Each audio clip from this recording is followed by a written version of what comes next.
A paz do Senhor Jesus, queridos.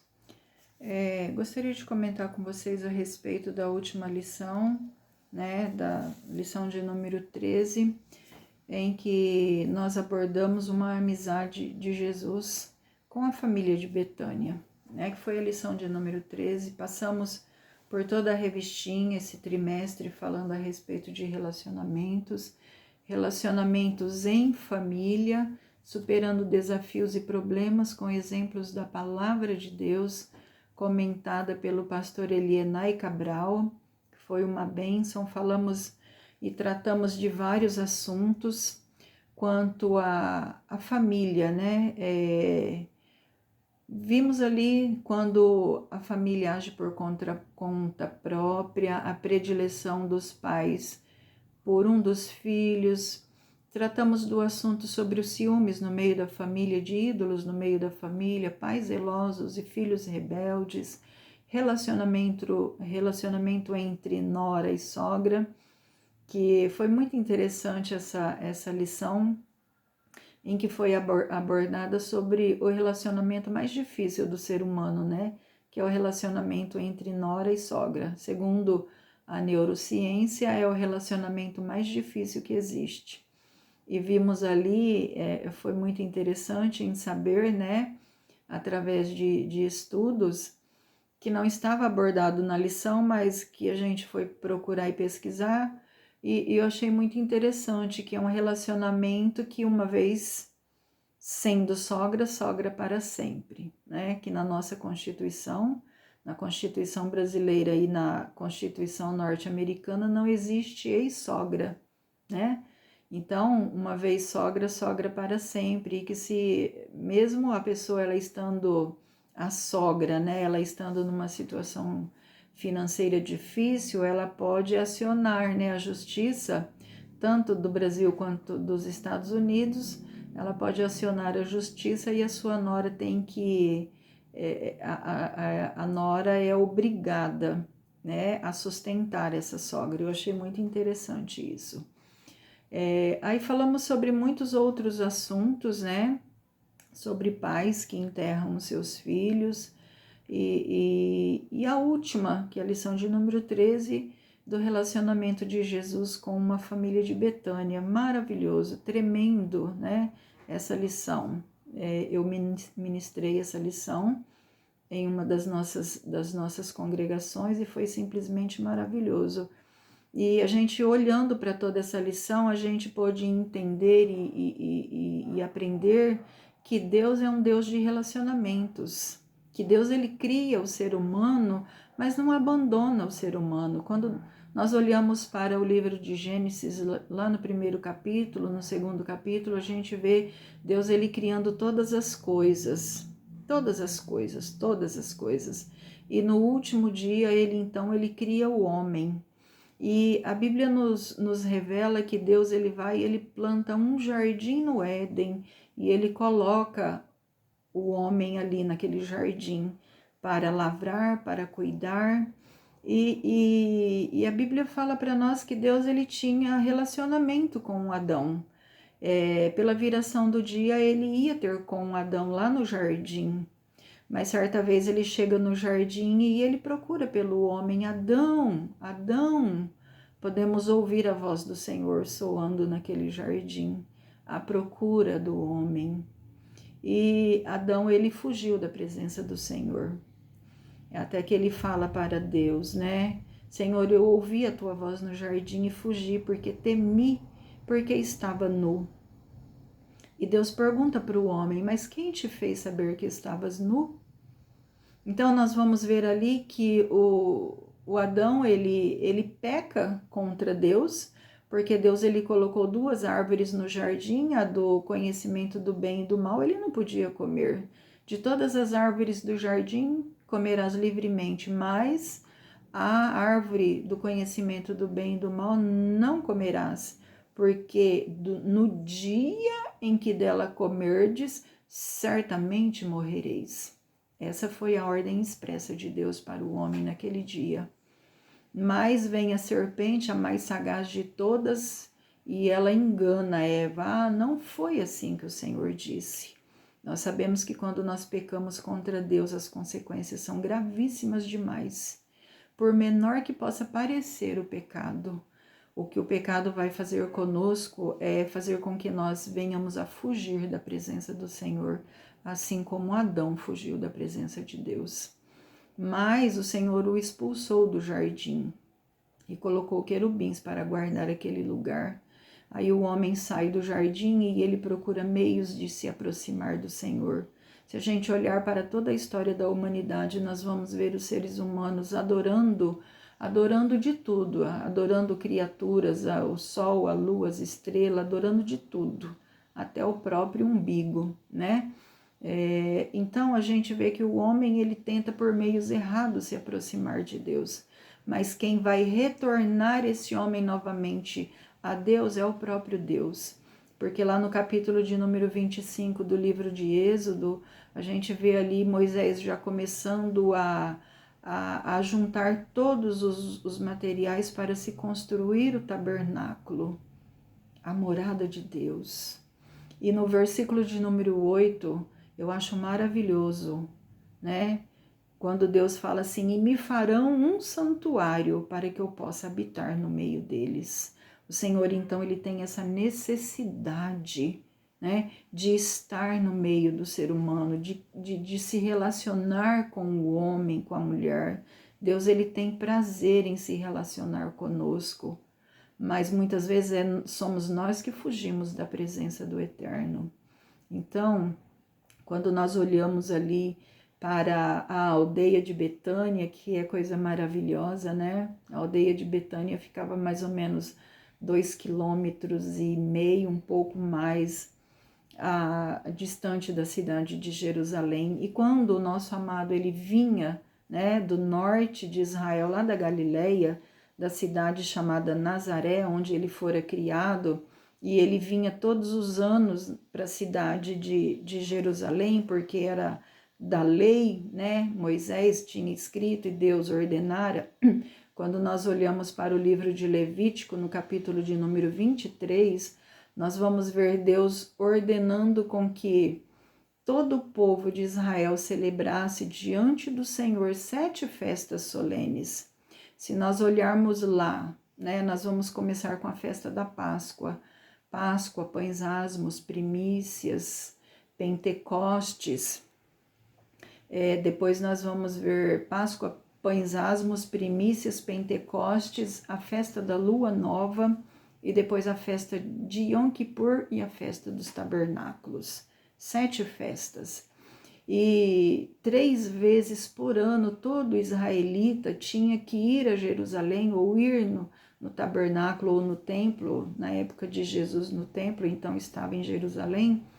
3 vezes no ano tinha que subir a Jerusalém para celebrar estas festas ao Senhor. 3 festas, a festa da Páscoa, a festa de Pentecostes e a festa dos tabernáculos.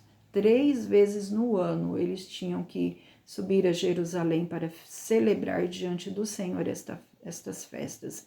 E nós vamos ver o nosso Senhor como um judeu legítimo. Ele ordenava, ele observava toda a lei de Moisés, então ele descendo, né? Descendo não, porque para Jerusalém nunca ninguém desce, todo mundo sobe. Isso é glorioso, né?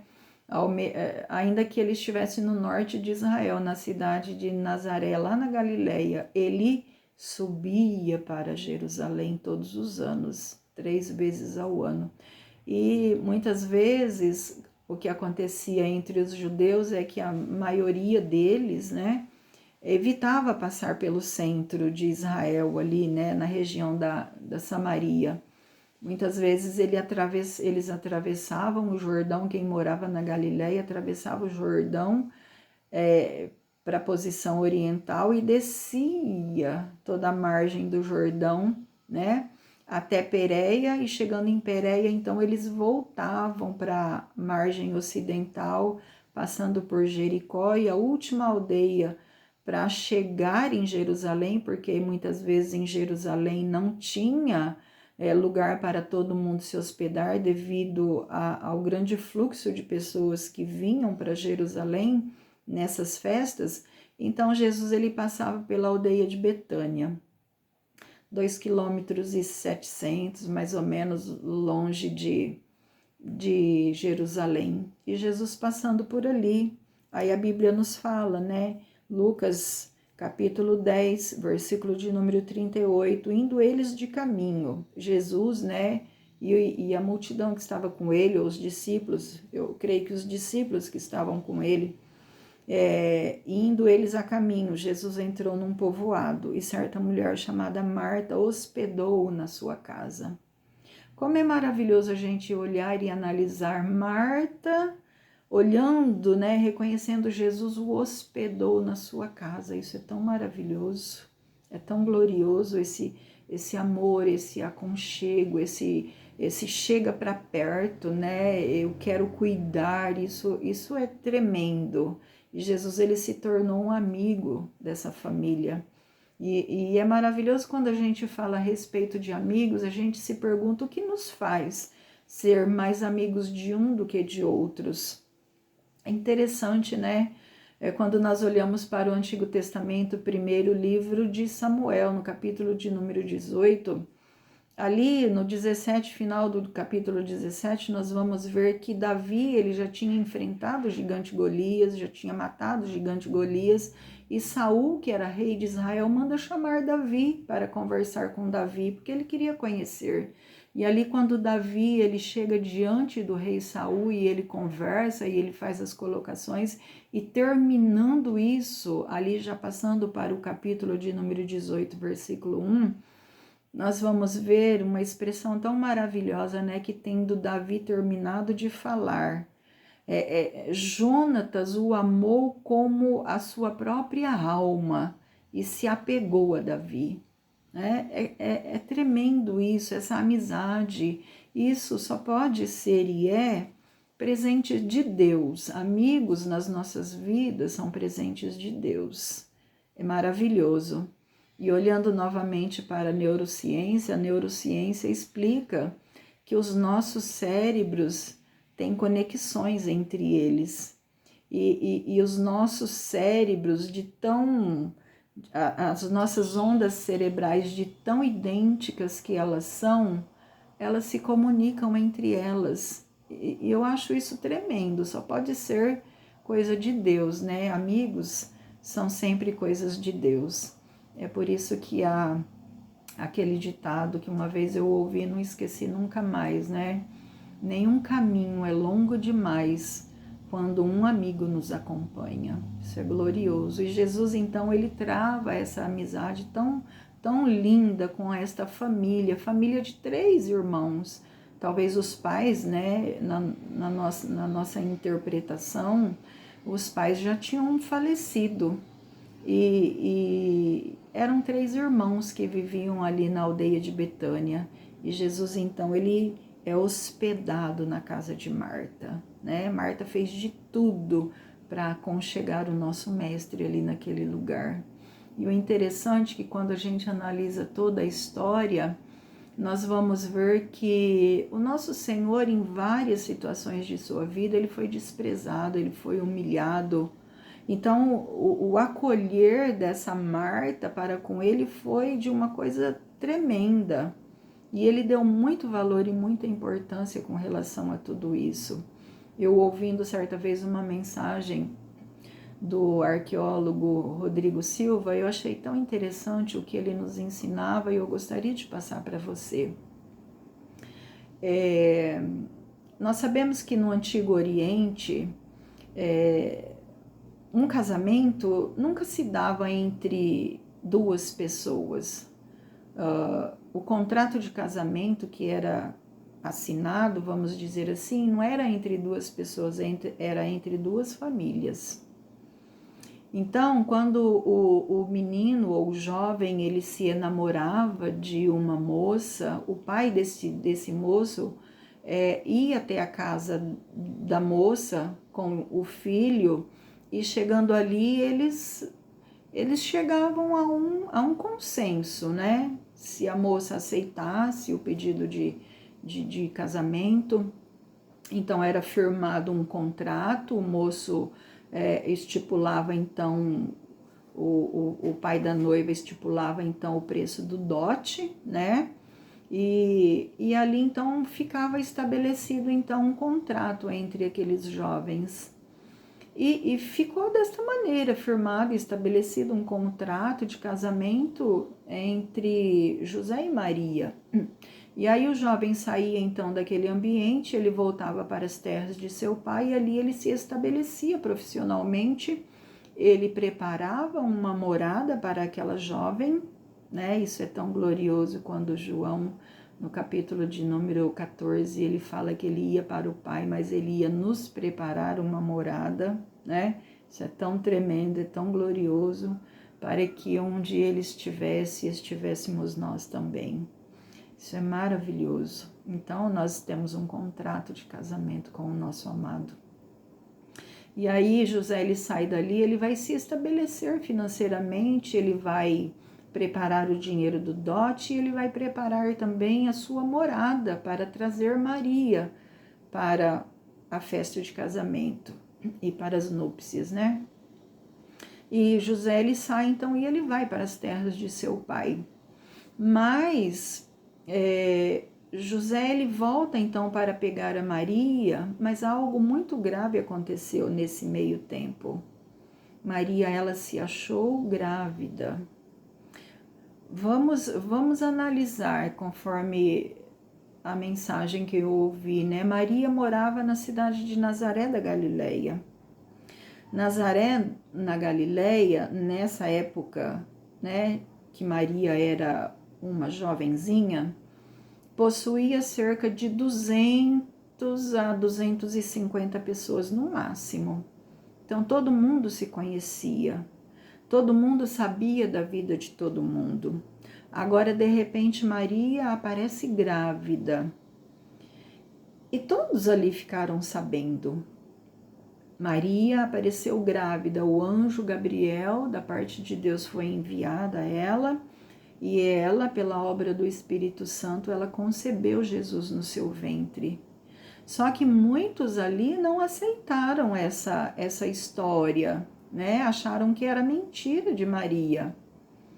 E há relatos, e o Rodrigo Silva nos fala que há um documento oficial, um documento romano oficial, ligando Maria a um certo soldado romano chamado Pantera.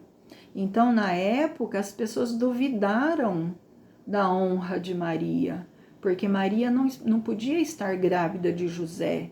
E eles não entendiam, então, a obra de Deus que fora realizada no ventre de Maria.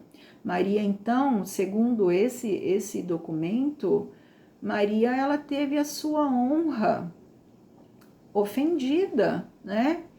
É por isso que nós vamos ver que logo que isso acontece, ela vai rapidamente para a Judéia a encontrar com a sua parente Isabel, que já estava grávida no 6º mês. Talvez Maria ela estivesse fugindo dos olhares do povo daquela cidade. Maria estivesse fugindo dos dedos apontados para a sua direção. Maria era uma adolescente, por volta de 13 a 15 anos, quando uma menina, né, da religião judaica era dado por esposa a um homem, né? Agora Maria, ela fugindo de Nazaré da Galileia, ela vai para a Judéia, mas ao sul de Israel, para a casa de Isabel, que já se encontrava grávida de João Batista.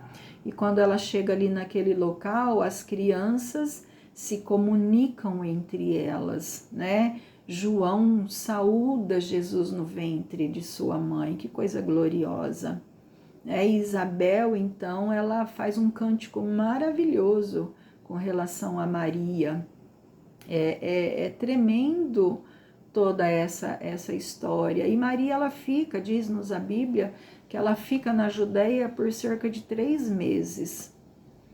E nesses 3 meses, José é avisado pelo anjo Gabriel que ele não temesse em tomar a Maria por sua por sua esposa, porque o que estava gerado no ventre dela era obra do Espírito Santo de Deus. Então, agora Maria, ela volta para a Galileia, bem ao norte de Israel, e José a toma por esposa. E há então ali o casamento, mas José não a conheceu, ou seja, eles não mantiveram relações sexuais até que o menino nascesse. Aí, por volta, já chegando o tempo de Maria dar à luz, nós sabemos que levantou-se um censo na terra. César Augusto, ele levanta o censo na terra para contar toda a população de Israel. E cada um, então, se viu obrigado a voltar à sua cidade de origem. E como José e Maria, eles eram da cidade de Belém, eles desceram, então, de Nazaré da Galileia, bem ao norte, bem para o sul, lá em Belém de Judá. E chegando em Belém de Judá, estando já próximo dos dias de Maria dar à luz a Jesus, nós vamos ouvir, né, relatos da Bíblia Sagrada que não havia lugar para eles na hospedaria. Eu achei isso tão tremendo e maravilhoso, porque às vezes a gente vê Jesus ele deitado na manjedoura, né, aquele monte de bichinho em volta dele, e conforme os relatos do arqueólogo Rodrigo Silva, ele nos fala que não foi bem assim que aconteceu, porque quando nós olhamos para a Bíblia Sagrada e a gente fala a respeito de hospedaria, a gente pode pegar no caso do bom samaritano, a parábola do bom samaritano que Jesus nos conta. Quando o homem ele levou aquele ferido para a hospedaria, ali está relacionado como a palavra no original, né, pandorion, que significa então hospedaria de beira de estrada. Aí sim, pandorion. Agora, quando fala a respeito de Jesus, nós vamos ver que o original ali está catalimos. Catalimos significa quarto de hóspedes. Então, a casa, geralmente que se descobre lá, né, que os arqueólogos encontram os restos das casas, das construções, dá-se a entender que a casa era tipo um quadrado todo fechado, e aí que só tinha uma porta de entrada na frente. Quando se entrava naquele quadrado, tinha no meio daquele cercado, né, que era a casa, um pátio muito grande. E do lado direito e do lado esquerdo daquele pátio existiam então acomodações que era o lugar que se guardava, então era tipo de um celeiro, guardava sementes, guardavam então os utensílios para se trabalhar na lavoura, então ficava todos nas laterais. E no meio aquele pátio onde muitas vezes, dependendo da estação do ano, a família guardava os seus animais. Então guardava-se os animais ali. E no fundo, tipo, vamos dizer, uma edícula no fundo do terreno, então lá em cima era o eirado em que acontecia a maior parte do convívio das famílias. Muitas vezes a gente ouve, né? A gente vê em Atos dos Apóstolos, a gente ouve ali os relatos acerca do eirado. Então ficava na parte de cima, era um lugar aberto, né? O Oriente Médio muito quente, então as pessoas elas se relacionavam e viviam nas suas casas ali em cima do eirado. E na parte de baixo desse eirado, então, tinha o quarto o quarto do casal, né, do dono da casa, porque todo mundo vivia lá em cima, se alimentavam, comiam, dormiam no tempo do calor, tudo. E aí fala, mas e quanto à intimidade do casal? Então, na parte de baixo tinha um quarto para o casal, para a intimidade do casal. E do lado tinha o quarto do profeta. Então, não havia lugar para Jesus na hospedaria, essa hospedaria que é o Catalimos. Catalimos ali fala, é um quarto de hóspedes mesmo, entendeu? Quarto de hóspedes. Não era hospedaria de beira de estrada como na parábola do bom samaritano. Esse Catalimos era quarto de hóspedes. Então, quando Jesus ele nasce, quando Maria e José chegam ali até a cidade de Belém de Judá, vamos analisar. Belém de Judá era muito pequena. José e Maria, eles eram de Belém de Judá, eles tinham famílias na cidade. E a família não os receberam da forma como deveriam receber, porque Maria estava grávida, ela tinha que ter prioridade, ela estava nos últimos dias da sua gravidez, ela já estava prestes a dar à luz. Então, ela chegando nessa casa da família, ela tinha que ter tido prioridade em ocupar este quarto de hóspede. E é interessante quando a gente analisa isso, quarto de hóspedes. Então não tinha lugar para Jesus nesse quarto de hóspede. Ele teve que ficar lá fora, no pátio da casa, no meio dos animais. E Jesus, ele nasceu e ele foi colocado na manjedoura. Então essa família, ela recebeu, né? O morador daquela casa recebeu a família de José e Maria ali de qualquer forma. Como é triste você chegar numa certa localidade e entrar numa casa e você ser mal recebido nessa casa, né? Muitas vezes a pessoa não é nem recebido, mas pior do que não ser recebido é ser recebido mal. É terrível, isso dói na alma. Então aconteceu isso com a Maria. Se eram parentes de José e Maria, tinha que ter recebido bem, né? E não foi isso que aconteceu, eles foram recebidos de qualquer maneira. Será que a família ainda tinha, né, na sua mente que Maria engravidou, sabe lá de quem? Será o que passou na cabeça dessa família, os moradores dessa casa? Então, eles trataram José e Maria com muito desprezo, com total desprezo. Jesus, ele poderia ter nascido naquele quarto de hóspedes. Ah, mas como a gente sabe que foi dessa maneira que aconteceu? A gente sabe porque quando nós vemos os reis magos, quando eles vão visitar o menino, a Bíblia nos fala, e entrando eles na casa, encontrou o menino envolto em panos, né? Os reis magos, quando eles entraram na casa.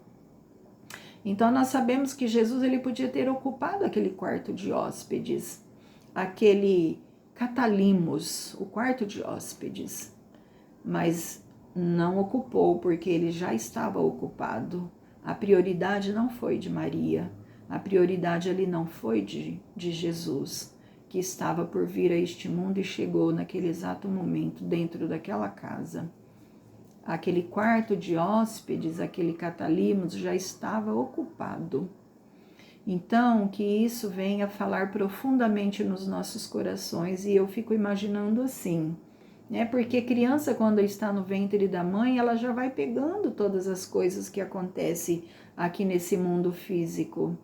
E agora, quando Jesus ele passa pela aldeia de Betânia, eu creio que Jesus sente, ele pôde sentir, eu creio dessa forma, a Bíblia não nos fala, mas eu creio que ele podia sentir aquele desprezo dos primeiros instantes de sua vida, quando ele veio a este mundo como o Salvador de toda a humanidade. Ele foi desprezado.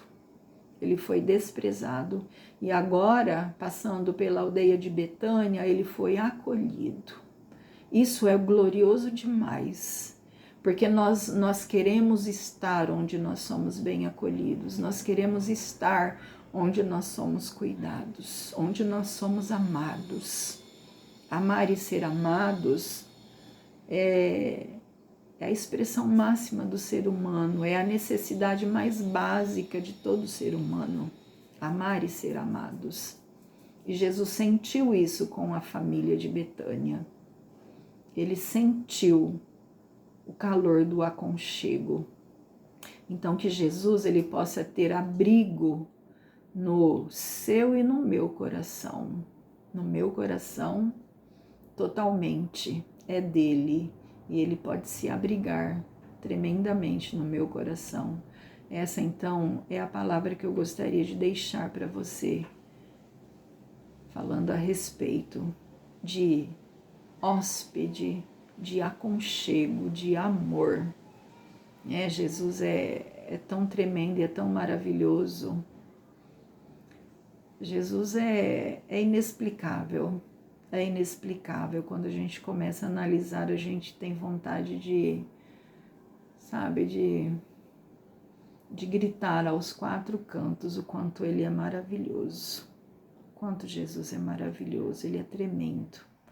E nós sabemos que assim como José fez um contrato de casamento com Maria e partiu para preparar a sua morada, ele está preparando, eu creio que já está tudo preparado. E breve ele voltará para nos buscar para si, Que esta mensagem possa ir de encontro ao seu coração e que você possa abrir o seu coração, abrir totalmente o seu coração para Jesus fazer morada. Amém? Que Deus abençoe grandemente a sua vida.